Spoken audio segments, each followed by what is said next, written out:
Hello दोस्तों, स्वागत है आपका YouTube channel Saurabh sir mathematics में। दोस्तों, general Hindi one liner questions की सीरीज़ का ये पार्ट नंबर 5 है। यदि आप CTET, UPTET, Super TET, police, SSC GD, SSC SI आदि एग्जाम्स की तैयारी कर रहे हैं तो ये वीडियो आपके लिए बहुत ही महत्वपूर्ण होने वाला है। तो दोस्तों, बिना ब्रेक के स्टार्ट करते हैं वीडियो को। दोस्तों, वीडियो को स्किप मत कीजिएगा, क्योंकि अगर स्किप कर दिया आपने तो इसमें बहुत सारे क्वेश्चंस आपके निकल सकते हैं। 10 सेकंड में लगभग एक क्वेश्चन आपका छूट जाएगा, और इसमें सारे के सारे क्वेश्चंस बहुत ही मोस्ट इंपॉर्टेंट हैं। तो दोस्तों, ध्यान से पूरे कीजिएगा। इसमें 50 क्वेश्चंस को पूरा कराया जाएगा। प्रश्न संख्या 1 है, वर्तमान हिंदी का प्रचलित रूप कैसा है? तो खड़ी बोली वर्तमान हिंदी का प्रचलित रूप है। क्वेश्चन संख्या 2 है, जिन ध्वनियों के संयोग से शब्दों का निर्माण होता है उन्हें क्या कहते हैं? तो उन्हें वर्ड कहते हैं। अगला प्रश्न है, स्वरों की संख्या कितनी मानी गई है? तो स्वरों की संख्या 11 मानी गई है। अगला प्रश्न है, हिंदी मानक वर्णमाला में कुल कितने वर्ड हैं? तो 52 वर्ड होते हैं। अगला प्रश्न है, अंतस्थ व्यंजनों की संख्या कितनी है? तो अंतस्थ व्यंजन 4 होते हैं। और कौन कौन से अंतस्थ व्यंजन होते हैं, यदि आपको पता है तो हमें कमेंट बॉक्स में लिखकर कमेंट करें। अगला प्रश्न है, हिंदी वर्णमाला को कितने भागों में विभाजित किया गया है? तो 2 भागों में विभाजित किया गया है। अगला प्रश्न है, हिंदी वर्णमाला में स्पर्श व्यंजनों की संख्या कितनी है? तो स्पर्श व्यंजनों की संख्या 25 होती है। अगला प्रश्न है, मात्रा के आधार पर हिंदी स्वरों के 2 भेद कौन से हैं? तो ह्रस्व और दीर्घ 2 स्वरों के भेद हैं मात्रा के आधार पर। अगला प्रश्न है, 6 वर्ड किसके योग से बना है? तो 6 वर्ड क धन श के योग से, षटकोण वाला सा है के योग से बना है। अगला प्रश्न है, हिंदी वर्णमाला में व्यंजनों की संख्या है? तो व्यंजन हिंदी वर्णमाला में 33 होते हैं। अगला प्रश्न है, सूरदास का काव्य किस भाषा में है? तो ब्रज भाषा में सूरदास का काव्य है। अगला प्रश्न है, हिंदी साहित्य सम्मेलन प्रयाग की स्थापना कब हुई? तो 1910 में हिंदी साहित्य सम्मेलन प्रयाग की स्थापना हुई थी।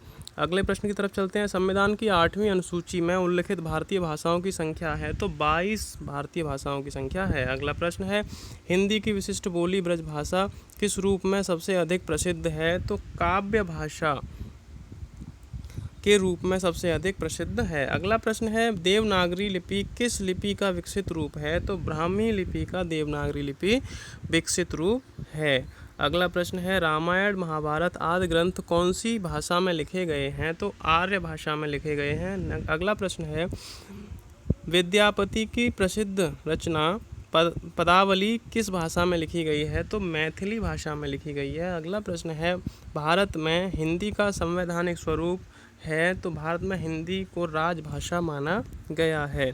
अगला प्रश्न है, जाटू किस बोली का उपनाम है? तो बांगरू का उपनाम जाटू है। अगला प्रश्न में, एक मनई के दुई बेटवे रहिन, यह अवतरण हिंदी की किस बोली में है? तो यह भोजपुरी बोली में है। दोस्तों, यदि वीडियो अच्छा लगे तो वीडियो को लाइक करें और कमेंट करें, और इसी प्रकार के और भी वीडियो पाने के लिए हमारे चैनल को सब्सक्राइब करें और पास में बेल आइकन को अवश्य दबाएं, जिससे कि आपको हमारी वीडियो का नोटिफिकेशन मिल सके।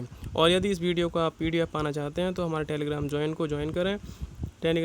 को ज्वाइन करें, जिसका लिंक हमारे डिस्क्रिप्शन बॉक्स में दे रखा है। आपको वहाँ पर बिल्कुल फ्री PDF मिलेगा। अगला प्रश्न है, हिंदी का पहला नाटक है? तो हिंदी का पहला नाटक नहुष है। अगला प्रश्न है, कबीर दास की भाषा थी? तो सधुक्कड़ी भाषा थी। अगला प्रश्न, कलम का जादूगर किसे कहा जाता है? तो राम वृक्ष बैनीपुरी को कलम का जादूगर कहा जाता है। प्रगतिवाद उपयोगितावाद का दूसरा नाम है, यह कथन किसका है? तो रामविलास शर्मा का है। अगला प्रश्न, रामचरितमानस में कुल कितने कांड हैं? तो 7 कांड हैं। अगले प्रश्न की तरफ चलते हैं, हिंदी साहित्य के इतिहास के रचयिता कौन हैं? तो हिंदी साहित्य के इतिहास के रचयिता रामचंद्र शुक्ल हैं। वेरी मोस्ट इम्पोर्टेंट क्वेश्चन है ये। अगला प्रश्न, गीत गोविंद किस भाषा में है? तो संस्कृत भाषा में गीत गोविंद है। अगला प्रश्न है, लोकनायक किसको कहा जाता है? तो तुलसीदास जी को लोकनायक कहा जाता है। नेक्स्ट प्रश्न है, इंद्रापति किसे कहा जाता है? तो विष्णु को इंद्रापति कहा जाता है। पंचतंत्र क्या है? तो पंचतंत्र एक कहानी संग्रह है। पुस्तक कौन सा शब्द है? तो पुस्तक तत्सम शब्द है। आग कौन सा शब्द है? तो आग तद्भव शब्द है। आग तद्भव शब्द है अग्नि का। अगला प्रश्न, पृथ्वी कौन सा शब्द है? पृथ्वी तत्सम शब्द है। अगला प्रश्न है, फूल कौन सी संज्ञा है? तो फूल जातिवाचक संज्ञा है। अगला प्रश्न, ईमानदारी में कौन सी संज्ञा है? तो ईमानदारी में भाववाचक संज्ञा है। अगला प्रश्न, लंबोदर कौन सा शब्द है? तो लंबोदर योग रूढ़ शब्द है। अगला प्रश्न है, सोना में कौन सी संज्ञा है? तो सोना द्रव्यवाचक संज्ञा है। अगला प्रश्न, मैं कौन सा पुरुष हूँ? तो यह मैं कौन सा पुरुष है? तो उत्तम पुरुष है। अगला प्रश्न है, आप में कौन सा सर्वनाम है? तो निश्चयवाचक सर्वनाम है। अगला प्रश्न, गोल विशेषण है, गुणवाचक विशेषण है। अगला प्रश्न है, कोई में कौन सा विशेषण है? तो सार्वनामिक विशेषण है। अगले प्रश्न की तरफ चलते हैं, तुम जा रहे हो, ये कौन सा काल है? वर्तमान काल है। अगला प्रश्न है, नाक में कौन सा लिंग है? तो स्त्रीलिंग है। अगला प्रश्न है, नवयुवक में कौन सी समास है? तो कर्मधारय समास है। अगले प्रश्न की तरफ चलते हैं, प्रतिदिन में कौन सा समास है? अव्ययी भाव समास है। प्रत्येक, प्रतिदिन दोनों में अव्ययी भाव समास होता है।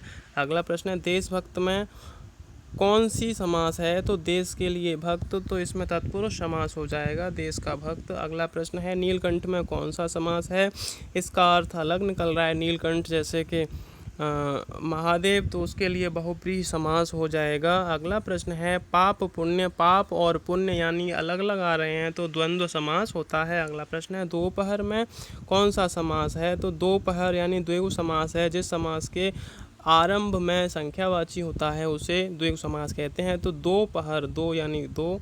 अगला प्रश्न है, मैं आज नहीं पढ़ूंगा, कौन सा वाक्य है? तो निषेधवाचक वाक्य है कि मैं आज नहीं पढ़ूंगा, यह मना किया जा रहा है। तो दोस्तों, इस तरह से हमने 50 क्वेश्चंस कवर किए जो कि फटाफट अंदाज में आपके लिए बहुत ही महत्वपूर्ण साबित होने वाले हैं। यदि आप UP TET, C TET, super TET, SSC, GD, SSC, SI, police आदि एग्जाम्स की तैयारी कर रहे हैं तो इन्हीं प्रश्नों में से पूछे जाते हैं और यही प्रश्न ज़्यादातर पूछे गए हैं।